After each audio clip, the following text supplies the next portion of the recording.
नमः शिवाय। हरे कृष्णा प्रिय भक्तों, आपका स्वागत है हमारे इस पावन भक्ति चैनल में। आज हम बात करने जा रहे हैं छठ महापर्व की, जो आस्था, संयम और सूर्य उपासना का अद्भुत संगम है। छठ पर्व को सूर्यदेव और छठी मैया की पूजा के रूप में मनाया जाता है। ये पर्व केवल एक पूजा नहीं, बल्कि एक संकल्प है, शुद्धता, भक्ति और परिवार की मंगल कामना का। ये पर्व हर साल कार्तिक मास के शुक्ल पक्ष की षष्ठी तिथि को मनाया जाता है। इस वर्ष छठ पर्व का शुभारंभ 25 अक्टूबर से होगा, जिसे हम नहाए खाए कहते हैं।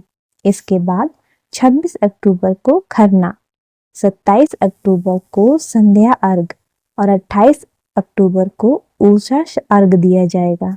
4 दिनों का यह पावन पर्व नहाए खाए से शुरू होकर सप्तमी के पारण तक चलता है। इन 4 दिनों में व्रती शुद्धता, संयम और भक्ति भाव के साथ सूर्यदेव की उपासना करते हैं, जिसमें पहला दिन होता है नहाए खाए का। इस दिन घर की पूरी साफ सफाई की जाती है। व्रती स्नान करके शुद्ध भोजन करती है, जिसे पवित्रता का प्रारंभ माना जाता है। दूसरा दिन होता है खरना। इस दिन पूरा दिन निर्जला उपवास रखा जाता है। शाम के समय मिट्टी के चूल्हे पर आम की लकड़ी से खीर, रोटी और गुड़ का प्रसाद बनाया जाता है। इस प्रसाद को पहले छठी मैया को अर्पित किया जाता है, फिर व्रती उसी से अपना व्रत शुरू करते हैं। तीसरा दिन होता है संध्या अर्घ का। इस दिन व्रती महिलाएं और पुरुष नदी या तालाब में खड़े होकर डूबते हुए सूर्य को अर्घ देते हैं। बांस के सूप में ठेकुआ, फल, चावल के लड्डू और पूजा की सामग्री रखी जाती है। पूरा वातावरण छठी मैया के जयकारों से गूंज उठता है। चौथा दिन होता है उषा अर्घ। अंतिम दिन उगते हुए सूर्यदेव को अर्घ दिया जाता है। इस समय व्रती अपनी संतान, परिवार और समाज की मंगल कामना करते हैं। इसके बाद व्रत का पारण किया जाता है। इस व्रत की एक पौराणिक कथा है, जिसे आज हम आपको सुनाएंगे।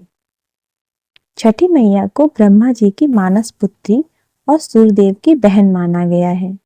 कहा जाता है कि राजा प्रियव्रत और रानी मालिनी को संतान नहीं थी। उन्होंने महर्षि कश्यप के कहने पर छठी मैया की पूजा की और उनकी कृपा से उन्हें पुत्र प्राप्त हुआ।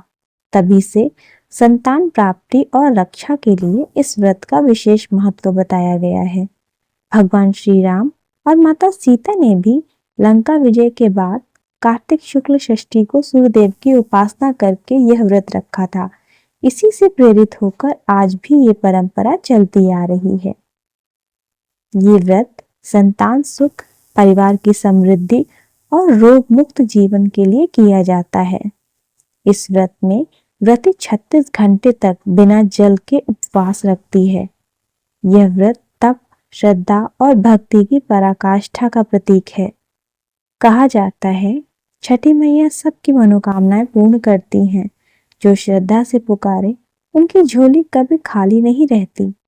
तो प्रिय भक्तों, यदि आप भी इस वर्ष छठ व्रत कर रहे हैं, तो इसे पूर्ण श्रद्धा, पवित्रता और सच्चे मन से करें। छठी मैया और सूर्यदेव अवश्य आपकी मनोकामना पूर्ण करेंगे। छठी मैया की जय हो। ओम नमः शिवाय। हरे कृष्णा। धन्यवाद।